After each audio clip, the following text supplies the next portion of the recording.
இன்னைக்கான டாப் சம்பவங்கள் என்னென்னு பார்ப்போமா? இன்னைக்கான டாப் சம்பவங்கள்லயே பெரிய சம்பவம் இதுதான். நம்ம ரொம்ப நாளா எதிர்பார்த்துட்டு இருந்த வெள்ளை அறிக்கையை தமிழ்நாடு அரசு வந்து வெளியிட்டிருக்காங்க. தமிழ்நாட்டோட கடன் வந்து 2 மடங்கா இன்க்ரீஸ் ஆயிருக்கு. 2021ல 5 லட்சம் கோடியா இருந்த கடன் வந்து 2026ல 13.18 லட்சம் கோடி கடனா மாறி இருக்கு.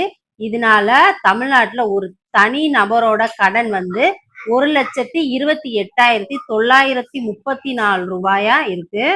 கடைசி 60 ஆண்டுகள்ல தமிழ்நாடு அரசு வாங்கின கடன்ல அதிகமா திமுக ஆட்சியில தான் கடன் அதிகமா வாங்கியிருக்காங்க. இதுல அதிக கடன்ல ஃபர்ஸ்ட்ல மின்சாரத்துறை தான் இருக்கு, செகண்ட் போக்குவரத்து துறை இருக்கு. இந்த கடன்லாம் அதிகரிக்க காரணம் மாநிலத்தோட வரி வருவாய் வந்து குறைஞ்சிருக்கு. கடன் அதிகமா வாங்கினதுனால அதுக்கு வட்டி கட்டுறதுக்கே கடன் அதிகமா வாங்கியிருக்காங்க. தேவையில்லாத செலவுகள் அதிகமா பண்ணியிருக்காங்க. மூலதன செலவுகள் வந்து அதிகமா பண்ணியிருக்காங்க. செகண்ட் 18ஆம் தேதி சட்டமன்றம் நடக்க போகுது. சட்டமன்றத்துல எப்படி நடந்துக்கணும், எப்படி பேசணும்னு எம்எல்ஏக்களுக்கு புத்தாக்க பயிற்சி இன்னைக்கு ஸ்டார்ட் பண்ணியிருக்காங்க. அத முதலமைச்சர் விஜய் சார் ஸ்டார்ட் பண்ணி வச்சிருக்காரு.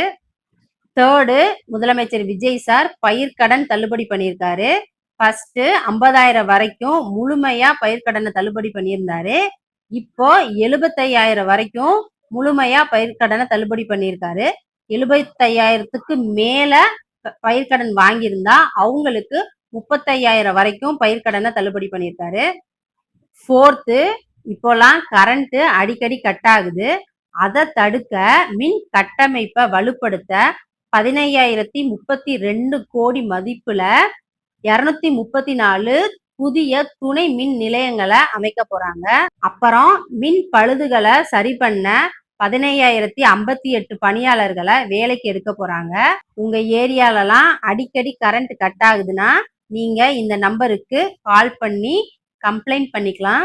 ஃபிஃப்த்து, விராலிமலை எம்எல்ஏ பதவியில இருந்து விஜயபாஸ்கர் அவர்கள் வந்து ராஜினாமா பண்ணியிருக்காரு. இதனால தமிழ்நாட்டுல காலியா இருக்கிற தொகுதிகளோட எண்ணிக்கை 6ஆ உயர்ந்திருக்கு. தமிழ்நாட்டுல கடந்த 14 நாட்கள்ல மது அருந்தி வாகனம் ஓட்டின 16,031 பேர் மேல வழக்கு போட்டிருக்காங்க. இதன் மூலமா 3,13,29,000 வரைக்கும் அபராதம் போட்டிருக்காங்க. செவன்த்து, மீன்வளத்துறை அமைச்சர் ஸ்ரீநாத் அவர்கள் வந்து அதிரடியா ரெய்டு போயிருக்காரு.